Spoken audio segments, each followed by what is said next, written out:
Hey guys, so hopefully in the last video you were able to set up LaTeX on your computer and you have an editor that you are using that you like. I just wanted to show you in this video just how to create your first actual document with it. And I guess I will show it to you in Overleaf first. So if you're using Overleaf, again, you don't need to download anything at all. You can just sign into your account. And I don't think I said this in the last video, but if I was you, I would use, so actually not what I'm showing right here.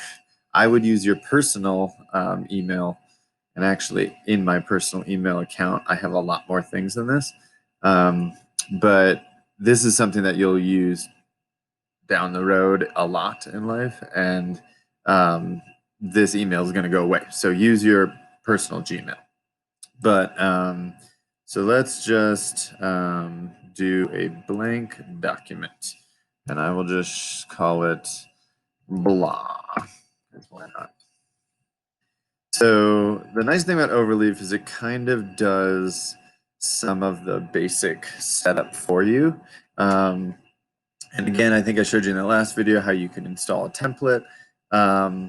And just kind of so we're all kind of understand some of this. You don't really even have to understand all of this. A lot of it kind of just comes from trial and error, but generally the way a lot of code works is there's going to be here, it's basically just, nope, actually it's a little more, it's that stuff. Nope, actually it's this stuff. So there's going to be some stuff at the beginning of a document. It calls like the preamble, and this stuff is just not going to kind of show up. And here we're basically just saying what kind of document this is. So the default is just article. This is just on like Wikibook site, but there's a whole bunch of different document classes. But just to not get confusing, just use article in the beginning all the time. And that's really the one that I still use most of the time. I've played around with this a little bit and some other things a little bit, but that's enough. You'll be fine with articles. So then, you can title this. We can call it like homework 1.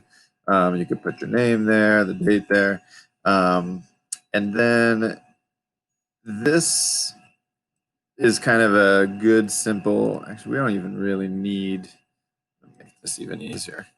Really, like a basic document just needs begin document and end document. And this is kind of a good example of what we call environments. So you can have all sorts of environments. This is like the document environment, and whatever you have in LaTeX you're telling the computer to begin the LaTeX document here and to end it here. And if you don't have this and you try to run the program, it's gonna yell at us. So blah, blah, blah. I don't even know what all that means. But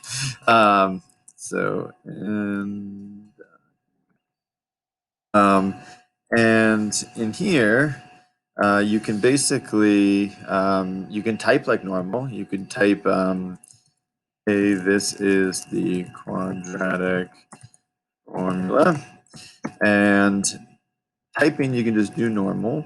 But anything that is symbolic, you want to use a $sign. And I don't know why. I don't know why a lot of programming languages do the things they do. I just know how to do them. But this is basically now you're going to tell the computer that you're about to type something that you want in math mode, basically. And this is nice again in Overleaf. It will actually finish, like you again need to kind of begin the way we begin end to end a document. We need to begin math mode with $sign, and then we need to end it with the other one.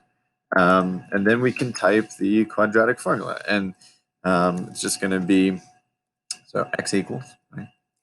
And we want a fraction, and so we do /frac. And you can hit enter when these things, so even if I go back, I can go up and down and click on different things here. And /frac, has kind of a space to put two things, and that's just the top and bottom of the fraction. And so here, I want negative b, and then plus and minus is slash pm. And I'm going to show you, I have posted some links on some shortcuts for things like that. But a lot of them are pretty intuitive. So plus minus is slash pm. Negative b plus or minus, and then square root is slash sqrt, and you can see it comes up here. I can just hit enter. And then b squared would just be a caret minus 4a, whoops, no, that's fine, 4ac. And that's the top of my fraction, right? And 2a on the bottom. And if I hit this, which you can also do, you're going to do this quite a bit, so you might just want to use the shortcut command. So Control Enter. You get a very small output, and I don't know why Overleaf does this, but they, for some reason, print it very small. It will look normal when you print it out, but if you kind of hover over this area, you can zoom in. Oops, and you have to click it, I guess, a few times. And there you go. You just did like your first LaTeX document. One thing too, I will show you, so this is kind of squished and it thinks you want it on one line over here.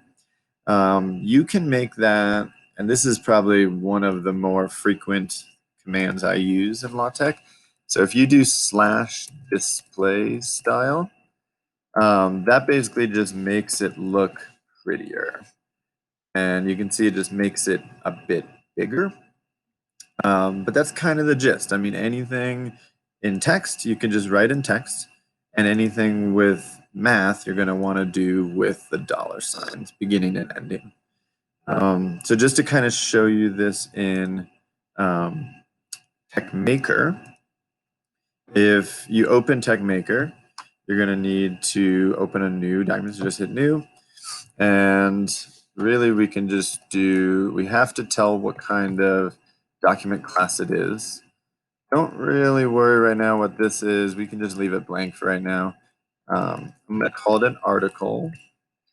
And I should have said this before too, but you could see over here, there was use package. So these are things that sometimes you want to load, you want to tell the computer kind of load certain packages from the code.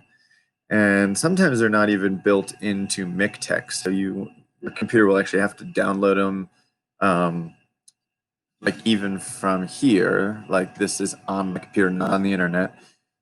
It would sometimes, if I use certain package, so I think I can use package. Yeah, okay, I thought they might pop up, but they would pop up here.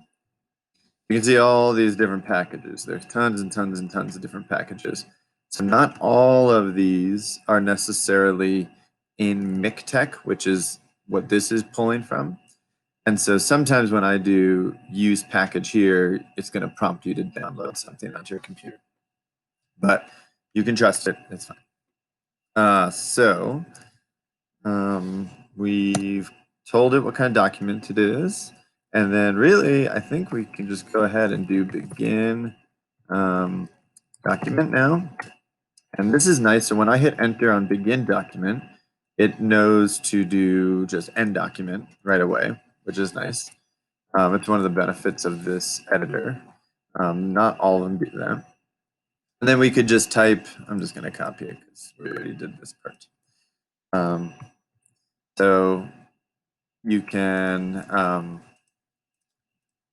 trying to make that read a little better.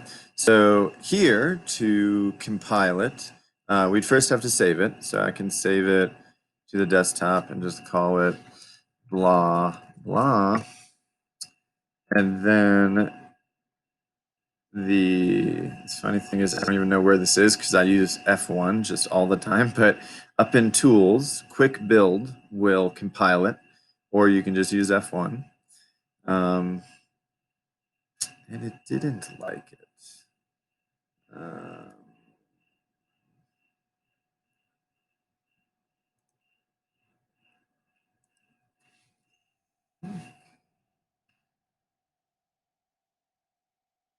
black. It was just because I had that extra little thing there. So you can see, actually, it's a good example.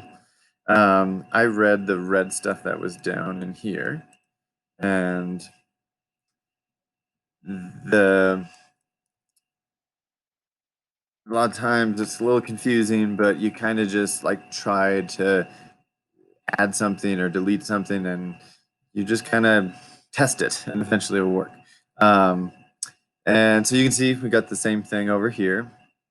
This PDF might look a little funny. A lot of you are probably used to Adobe, but actually this editor program, if I go to configure Techmaker and you look down here, this is a different PDF viewer called Sumatra. And this is a little nicer with Techmaker because I can go and just change this at will. So I could add an integral symbol by /int for no good reason, and it will just change it right there. But that doesn't work in Adobe for some weird reason that I don't understand. So I can show you a little more on how to set that up if you want. Basically, you just download it and then you find where it is on your computer and you click that spot. But I like this one honestly a little more because you can do, I think it's here. So I like the dark theme because it color codes things a little better. I like the green, and then this is yellow, and it might not matter much right now, but if I don't know, I'm trying to think about one to show you that's a little bigger.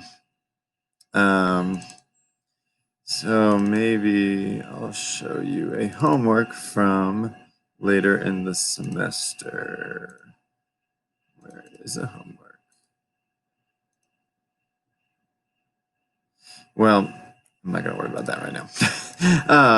But when the files get a lot bigger, it's a lot more useful to kind of have colors. And here, the colors are very uniform, and I find it much harder to read for some reason. And you need internet, and the internet isn't always cooperating.